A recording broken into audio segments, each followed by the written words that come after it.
नमस्कार, आप देख रहे हैं डीटीवी भारत और मैं हूं आपके साथ ऋतिक। जब से पप्पू यादव की गिरफ्तारी हुई है तब से ही बिहार की सियासत में भूचाल सा आया हुआ है। लगातार बिहार में चाहे सत्ता पक्ष हो या विपक्ष, हर कोई कहीं ना कहीं पप्पू यादव की गिरफ्तारी की जो है उसका विरोध कर रहा है और उनकी रिहाई की मांग कर रहा है। एक तरफ जहां सत्ता पक्ष के कई नेता हैं जो कह रहे हैं कि वो उन्होंने लॉकडाउन का उल्लंघन किया और उसके आरोप में उनको गिरफ्तार किया गया, लेकिन 32 साल पुराना मामला उठाकर जब उन्हें सीधा वीरपुर के जेल में शिफ्ट किया गया तब से ही जिस तरह विपक्ष ने मोर्चा खोला है और बिहार के कई ऐसी जनता है जिन्होंने रिहाई की भी मांग की है। ट्वीट करके hashtag release Pappu Yadav tweet करके मांग भी की है कि पप्पू यादव को रिहा किया जाए, क्योंकि वो जनसेवा कर रहे थे। और साथ ही साथ जाप सुप्रीमो पप्पू यादव ने ट्वीट करके यह भी कहा था कि जनसेवा करना अपराध है, अगर यह अपराध है तो उन्हें गिरफ्तार क्यों किया गया है। इस तरह के सवालात थे और लगातार 3 दिन से, क्योंकि 3 दिन की घटना हो चुकी है, उन्हें सबसे पहले पटना के गांधी मैदान थाना लेके जाया गया और वहां पर उसके बाद जो पटना गांधी मैदान के बाद से सीधा उन्हें मधेपुरा लेकर गया और मधेपुरा डीएसपी पटना पहुंचे थे वारंट लेकर और उन्हें सीधा मधेपुरा ले जाया गया।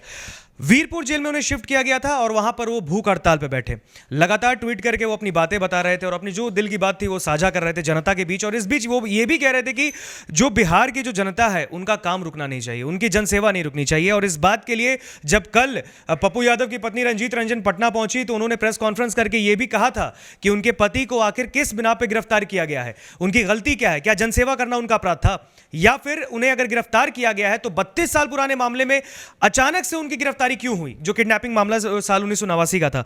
लेकिन अब पप्पू यादव को जिस तरीके से पुलिस ने हिरासत में लिया है, लगातार उनकी तबीयत भी बिगड़ी, 3 दिन से वो भूख हड़ताल पर हैं और लगातार उनकी जब से तबीयत बिगड़ने लगी है तो उन्हें अब दरभंगा के डीएमसीएच लाया गया है, जहां पर उनको आईसीयू में भर्ती कराया गया, उनका इलाज चल रहा है फिलहाल।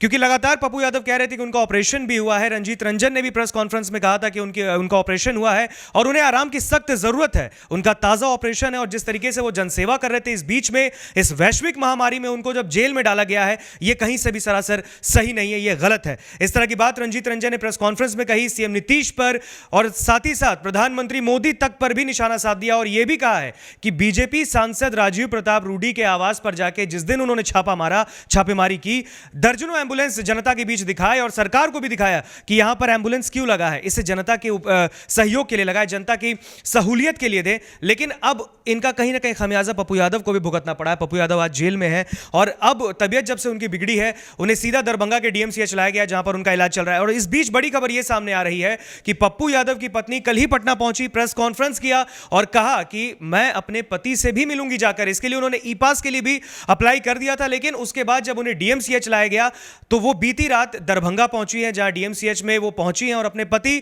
पप्पू यादव से मुलाकात करने के लिए वहां पर गई हैं। लेकिन मुलाकात फिलहाल अब तक हो पाई है या नहीं हो पाई है, इसकी कोई अपडेट अभी हमारे पास नहीं। अगर जैसे ही अपडेट आएगा हम आपसे साझा भी करेंगे। लेकिन जब से रंजीत रंजन ने भी पप्पू यादव की गिरफ्तारी के खिलाफ मोर्चा खोला है, कहीं ना कहीं सत्ता पक्ष की नाक में दम हो रहा है और यह बात बिहार की जनता भी देख रही है। और पप्पू यादव की जो गिरफ्तारी हुई है, जल्द से जल्द रंजीत रंजन ने भी कहा कि 2 से 3 दिन के अंदर उनको रिहा कर दिया जाए, नहीं तो बहुत गलत होगा बिहार में। और यह बात की धमकी भी, और एक तरह से उन्होंने चुनौती भी दे दी है सीएम नीतीश को और प्रधानमंत्री नरेंद्र मोदी को, केंद्र सरकार को, कि पप्पू यादव जनसेवा कर रहे थे और कोई भी जनप्रतिनिधि अगर सेवा करता है तो इस तरह गिरफ्तारी करना कहीं से भी मुनासिब नहीं है। और अब डीएमसीएच भी वो पहुंच गई हैं। लगातार आप देख रहे हैं जिस तरीके से पटना पहुंचकर उन्होंने प्रेस कॉन्फ्रेंस किया, सरकार को आड़े हाथों लिया और अब डीएमसीएच पहुंची है और अपने पति से मिलने के लिए गई हैं। लेकिन मुलाकात अभी हो पाई है कि नहीं, इस पर अभी कोई अपडेट हमारे पास नहीं। और जैसे ही अपडेट आएगा हम आपसे साझा करेंगे। तो जब से रंजीत रंजन बिहार पहुंची हैं, जाप के समर्थकों में,